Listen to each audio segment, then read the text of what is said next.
Hello there. This is Henry Kreuter with part 2 of Ayn Rand. My colleague likes to pronounce it differently, but we won't hold that against him. One has to look at the context of her life to see why she rebelled against the dictatorship and the control of thought and favored her objectivism over collectivism.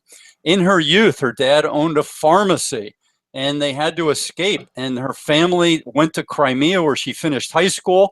The communist victory brought the confiscation of her father's pharmacy and periods of near starvation. Pretty tough thing to handle if it's 10 degrees below zero or more with a wind chill. When she was introduced to American history in her last year of high school, she immediately took America as her model of what a nation of free men could be.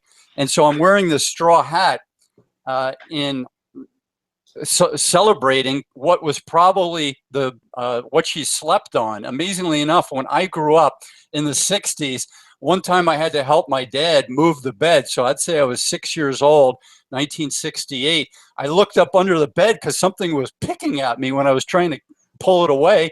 And it was straw, the mattresses even in the 60s. So this one could have been purchased in 1958, somewhere around there. It was still made out of straw in the good old US of A. So that's what I'm wearing.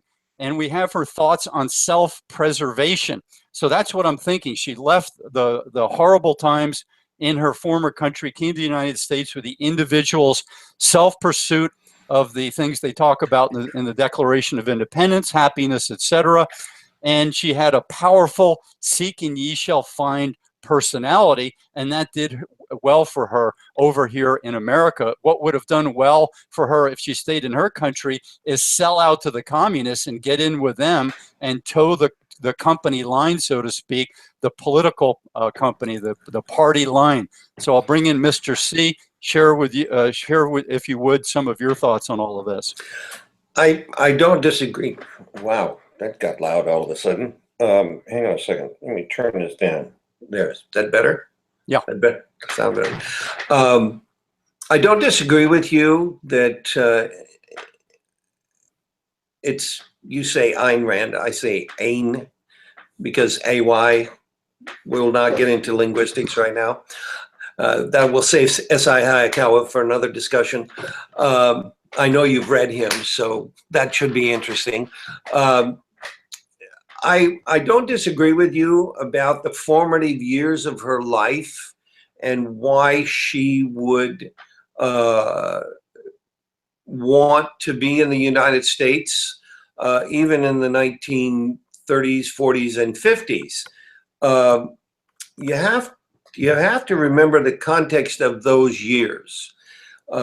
Communism, even though all of those things were occurring in what became the Soviet Union under Stalin, and then later, after World War II, became the increased Soviet Union with the balkanization, if you will, of the other states, which became part of that empire. You have to remember that communism, as it was understood by the literate people of this nation, among the wealthy, it seemed to be offering an idea wherein people would be cared for out of a collective way of doing business, of taking care of society. Well, as we know, now, Stalin was not a true communist. He was a sociopath. He was a dictator, and he made sure all of his potential enemies ended up dead. Most famous of whom was a guy named Trotsky, who had fled Russia because one step ahead of Lenin, because Lenin himself had bought into some of what Stalin was preaching. And Lenin had decided that the best way to make sure you don't have enemies and the best way to further your ends would be to kill people who disagree with you about how we do this great exercise. And there is no question that the revolution overthrew a czar who was, to put it politely, a cruel man. And since we now understand psychology a little better than they did at the beginning of the 20th century, we understand the leader is the one who dictates how those under him or her behave. And the most immediate contrast I can think of is England today, under Queen Elizabeth II. When we look at her, the people who are part of the ruling elites, if you will, the House of Lords, her own grandchildren, William and Harry, even those who marry into the royal family seem to buy into this idea that they have a societal obligation. And one of the things that is objectionable to me about what Rand has to say in Fountainhead and Atlas Shrugged is that even as you are becoming successful through your own efforts, you don't have to remember how you got there. That there were people along the way who assisted you. There were people along the way who counted on you to do the right thing when the right thing was necessary. Her basic philosophy boils down to one thing: me first, always. And I'm sorry, as someone who, and I'm going to throw this into the mix, who's as someone who swore an oath to defend and protect the Constitution of the United States and the rights of my fellow citizens, even if it meant losing my life, I take that particular vow or oath, if you will, very, very seriously. And I have never forgotten those who brought me to this place where I have a home to live in, food on the table, and my early life was particularly harsh. Let's jump into that in just a minute. So I'm going to thank you for that. Those are some very helpful insights. So the personality and the psychology, each person has something they were born with, and then there are things that are added onto that. They may reject their former personality. You've seen people whose lives were transformed. Malcolm X definitely had a big transformation and an education that went on while he was in prison. But what do you make of her personality, which is the me first, the seek and ye shall find personality? That doesn't always work for people who are the softer, helper, more helping and kinder personalities, and that would be me. So I've been told that I have an altruistic and an empathetic personality, and so when I'm around these me first people who use subterfuge and sabotage, lying and deceit, they can come along and try to befriend me, which I'm always open to have friendly conversations with people and share insights, share a little bit of my personal bio. These people throughout my life have often, some of these people I should say, have used that stuff against me to either pull the rug out from under me, to take my place, to discount me. So this is the problem that someone with my personality has with this philosophy. And I'm not saying I would favor some other form of government, but that psychologically and sociologically presents a problem for someone like me. Take a drink of water. Okay, I'm going to answer your question. I'm going to answer the implicit question. And if I'm wrong about what I have guessed the question is, how does a person who understands the idea of being grateful, if you will, for what you have, and being willing to share when possible, part of that, quote, success, unquote, how do you deal with someone like the principal character in characters in Rand's books? I think if Rand had an opportunity to rewrite the endings of both those books in the last part of her life, when she was on Social Security disability, and she was actually, let's see, what year did she die? 70s. Yeah, thank God for Medicare. As you know, Medicare was passed under the Johnson administration, and she was on Medicare. Now, if it had not been for those programs, which she so loudly and frequently discounted as societal or governmental largesse, which did not need to exist, she actually would have died in the street, because she was homeless.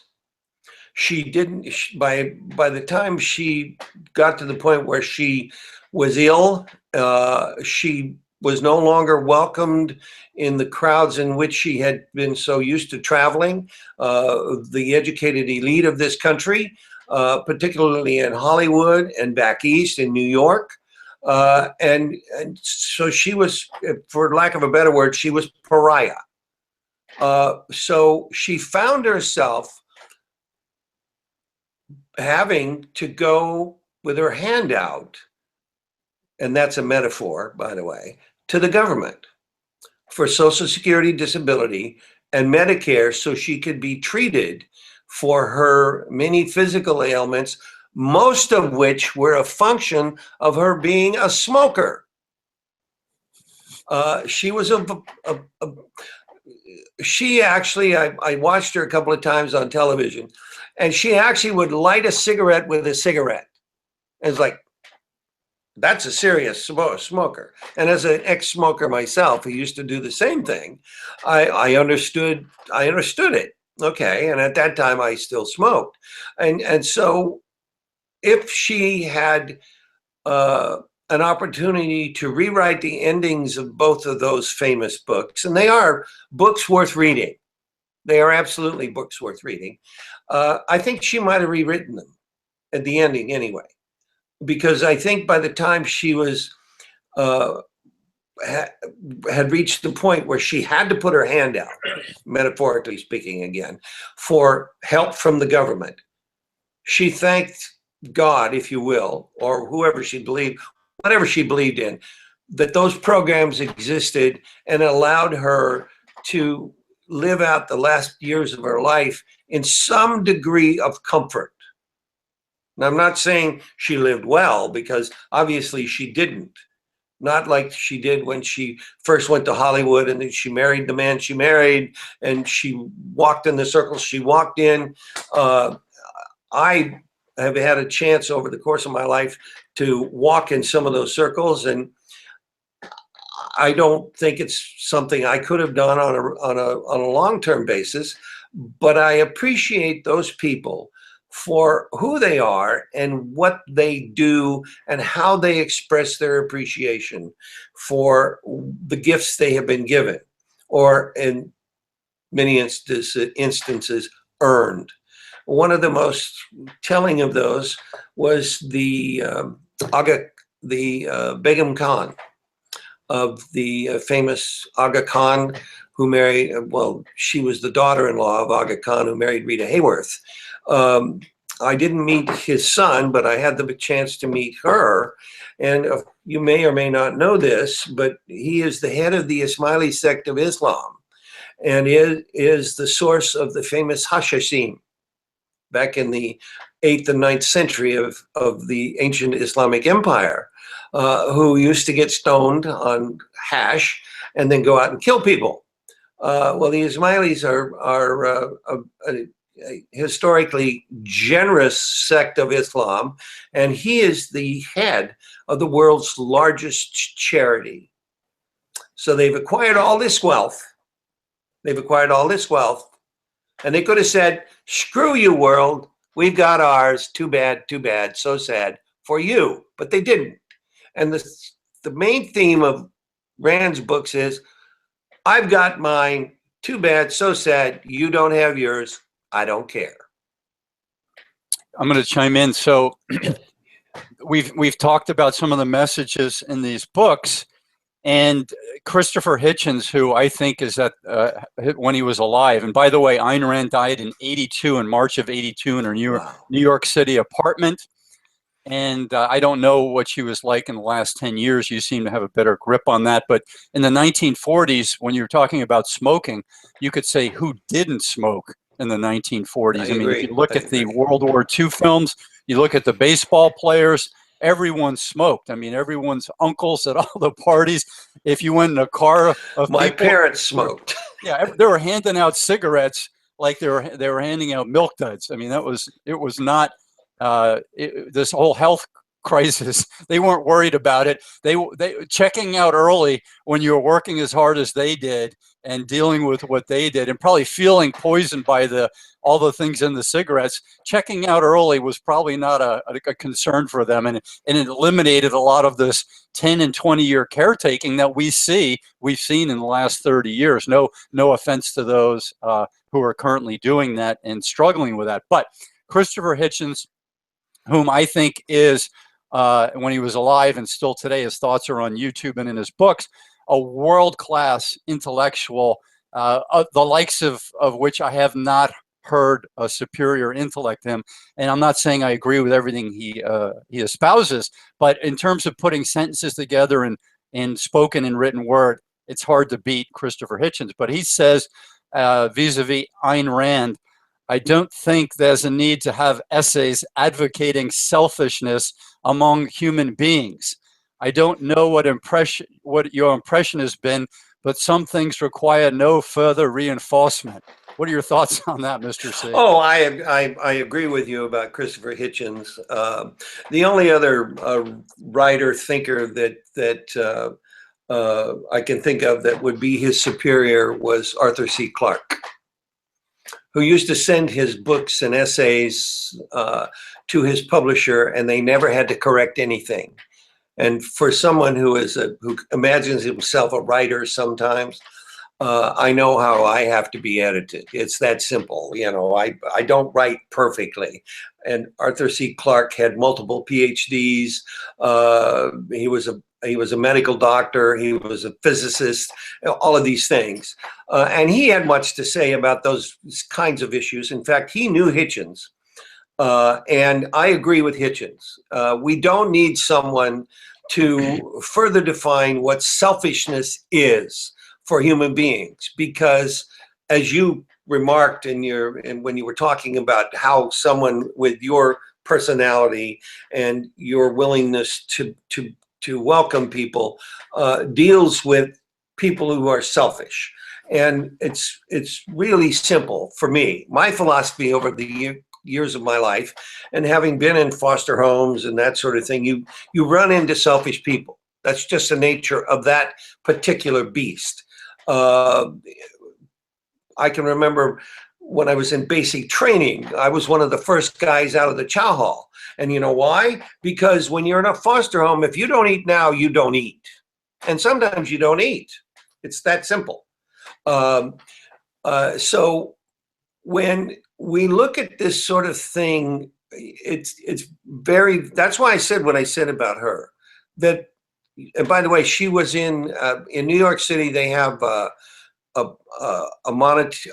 monetary plan where apartments are paid for through subsidies, and she lived in a New York subsidized apartment.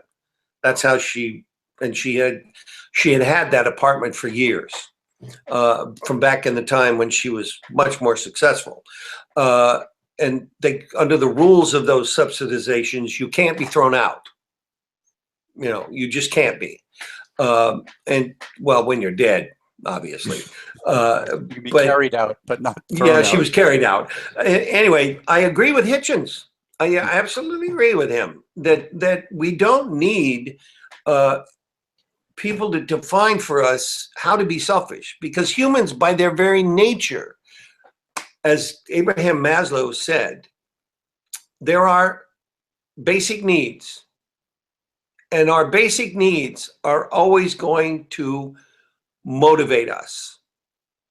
And those are, as you know, food and drink, shelter, and safety. Those are the first three basic needs. Once we've got those, then we turn to what? We turn to continuation of the self, because that's our ego. Aristotle talked about these three parts of the human psyche. And the predominant one is our ego. And our ego, by its very nature, is selfish. It's always talking to us. It's always talking to us and saying, you should do this because it's good for you. Even if that thing that you have in front of you, like shooting up, is not really good for you, or lighting a cigarette with another cigarette is not really good for you, but your ego convinces you that it is. And so, are you being selfish? Well, of course you are. And the great thing is we have a choice. And all of the great philosophers, the ones who are worth reading, in my opinion, even Marx and Che Guevara, have some very cogent things to say about not being selfish. So Rand, in my opinion, was an aberration in the philosophical history of the human race. She was an aberration. Thomas Hobbes, even at the end of this great book, and I've read this a couple of times, even at the end of this great book, questions his own motivations. But he was living in a Europe at a time when it was chaos. And what he believed was we needed a ruler, the Leviathan, to bring order from chaos. So we could say that maybe Stalin read this, Leviathan, and said, well, the only way I'm going to get order out of this chaos that is the former Russian state and all of these other peripheral states is I have to become that Leviathan. So I'm going to chime in with a little bit of religious background. She was an atheist, Ayn was, who declared that those who believed in God had a pathological weakness and could not stand on their own reason. She wants evidence for anything to do with a higher power, or simply states there is no evidence. It is faith taught to us by other men. She says reason is man's only moral guide and man's guide to action. His highest moral purpose is the achievement of his own happiness. And so that resonates with a little bit of the Anglicans and the deists who wrote the Declaration and signed the Declaration of Independence. An easy counter that I'm going to share, because I'm going to go back to the hunter-gatherers that predate the way we think of religion and gods, perhaps. An easy counter is that honoring gods is a delight, and that the hunter-gatherers did that, as far as we know, on a regular basis, because if you're cutting up animals and digging up roots and having kids and wandering, you need more things. You have to, show some respect, some honor for this life that you have. And it would be more interesting, I think, if you did bring in a god, and it would be better for your heart and your hormones and your tribe if you said, we are not the all-powerful, but we are honoring this place, this nature, the skies, the rain, the clouds when we need clouds over the desert. These are things that we should honor, and it makes very much sense to me that ancient people would have worshipped something like that through a happiness, through a passive thing, through being able to get along with each other and show respect for the earth, the Mother Earth, those types of things. Altruism is wrong, according to Ayn Rand. So what is your nature? If you're not altruistic, if you're not looking out at all for the other person, for your neighbor, when their mail piles up, do you go over and see if that person's all right? So there's some things you can look up with altruism related to kindness and the history of religion that might fit with it. I think a history of religion might be an interesting topic for us to examine, because I had a whole lecture in my humanities class about that, and in fact I used a cave dwellers of a cave in talking about the famous cave art of France and Europe. But you do know that Christopher Hitchens was an atheist. Correct. Yeah. I'm an atheist. Mm-hmm. But I do, if you will, believe in karma, which is not a religious stricture, but is a philosophical stricture.